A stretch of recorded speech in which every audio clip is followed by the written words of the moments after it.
Imagine that it's Christmas Eve. Everybody in the family, everybody is relatively happy. It's 1929. The father, Charles Lawson, he's a farmer, tobacco farmer in North Carolina, Lawsonville, North Carolina. Just days before, he has taken the whole family into town to have a group photo, a family photo. He bought them all new clothes, and he had this group photo taken. So it's Christmas Eve, everybody's good, they've got gifts to exchange, there's gonna be sweet treats, a good meal, everybody's excited. So they wake up Christmas morning, everything seems to be a Christmas day.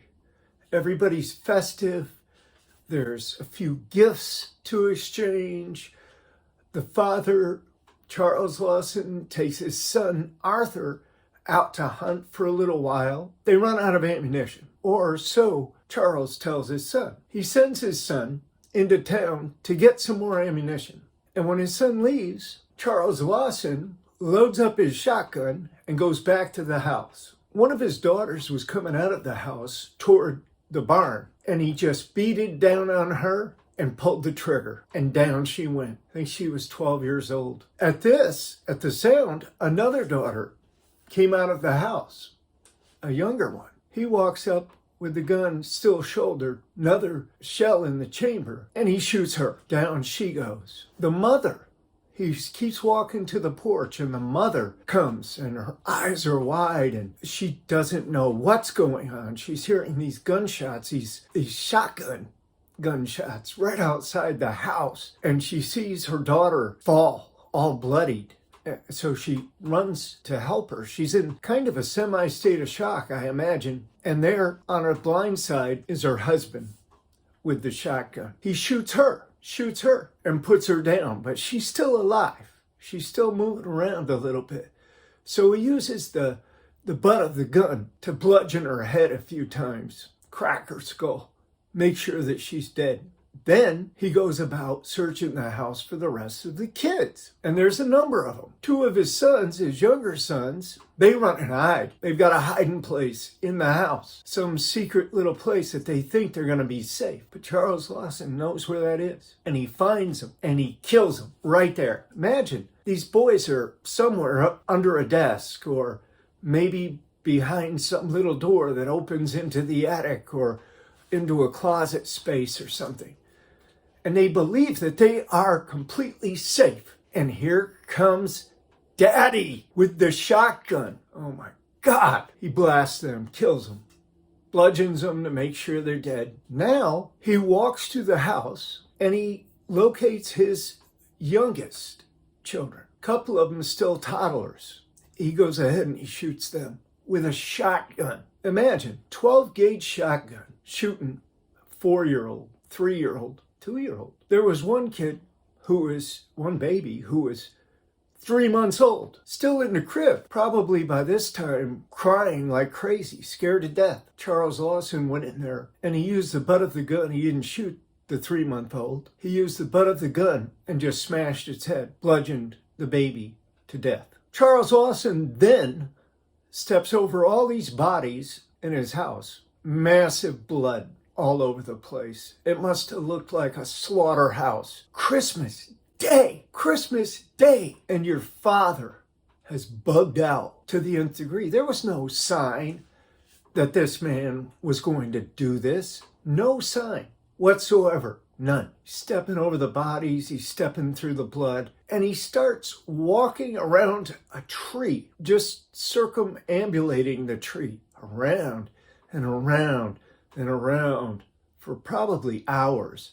They said that there was a path, a track, all the way around that tree that looked like it had been heavily trodden. Then he hears people, neighbors. His son has come home and found this gory mess, thick, coagulated, dark blood all over the porch, all over the kitchen, all over the house, bedrooms, bodies, just mangled from shotgun blasts. He runs to the neighbors, and the neighbors come, and pretty soon they've got the police officers there. They're searching for Charlie Lawson. As soon as he hears their voices in the distance, he stops, circle in the tree. He leans up against the tree, puts the shotgun up under his chin, and pulls the trigger. And that's the end of Charles Lawson, most of his family. Some bizarre things happened after this. You won't believe it. Within 10 days, first of all, let me tell you this. First of all, the neighbors did come to help clean it up. I mean, come on, imagine.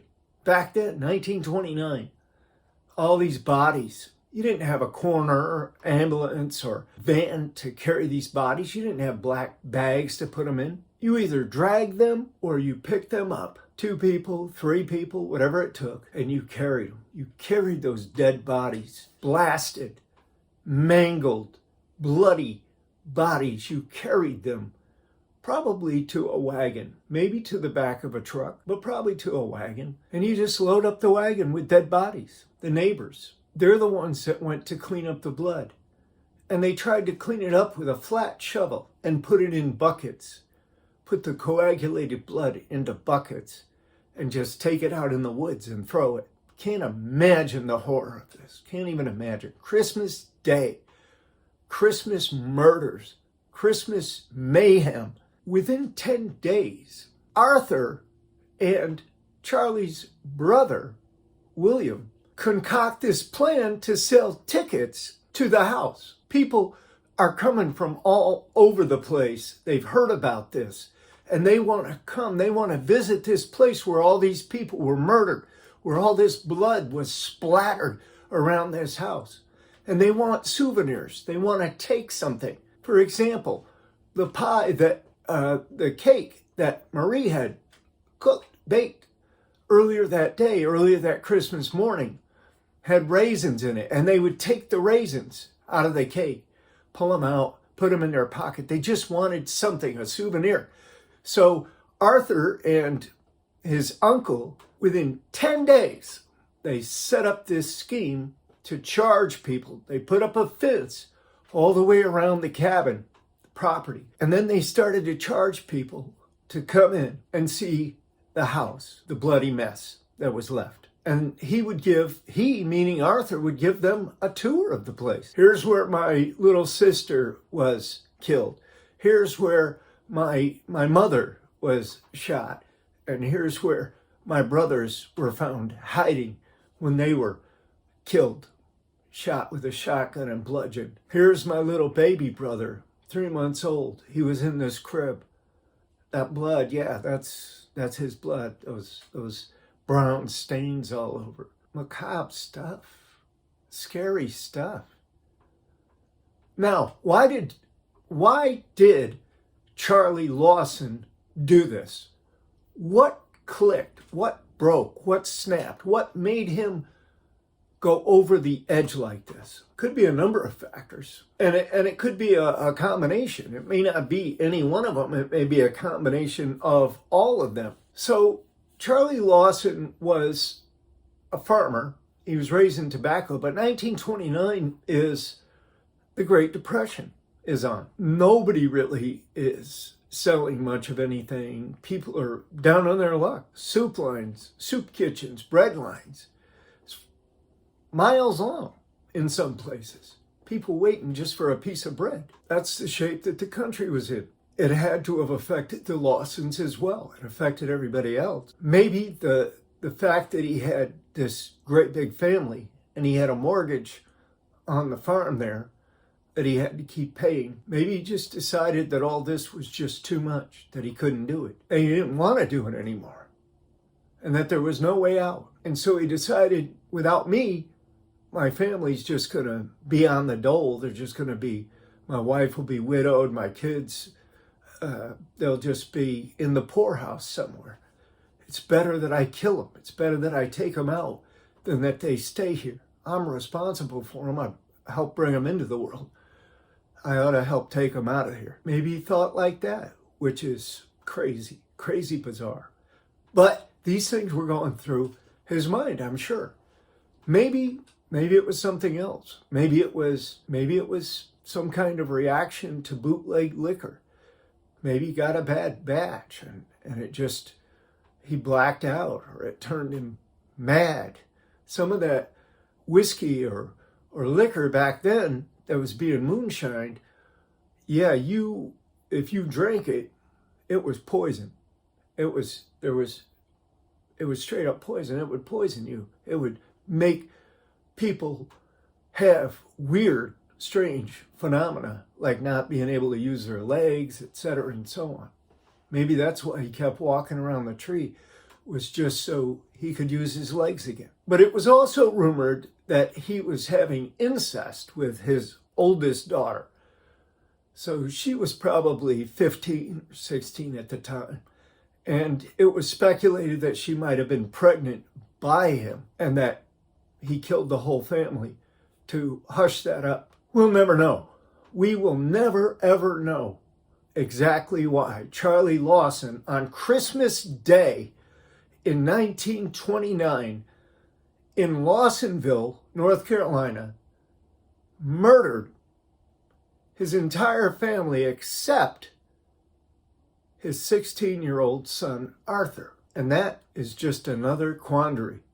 Why didn't he shoot Arthur as well? I'm going to leave you with that, and I'm going to ask you kindly to go ahead and hit that subscribe button. This has been a good show. You've enjoyed it. If you haven't subscribed already, just hit the subscription button. All it's going to do is give you notifications, but it helps us, and ultimately it will help you. Good luck to you, and please return for more episodes of horrible, horrible Christmas murders. Thank you.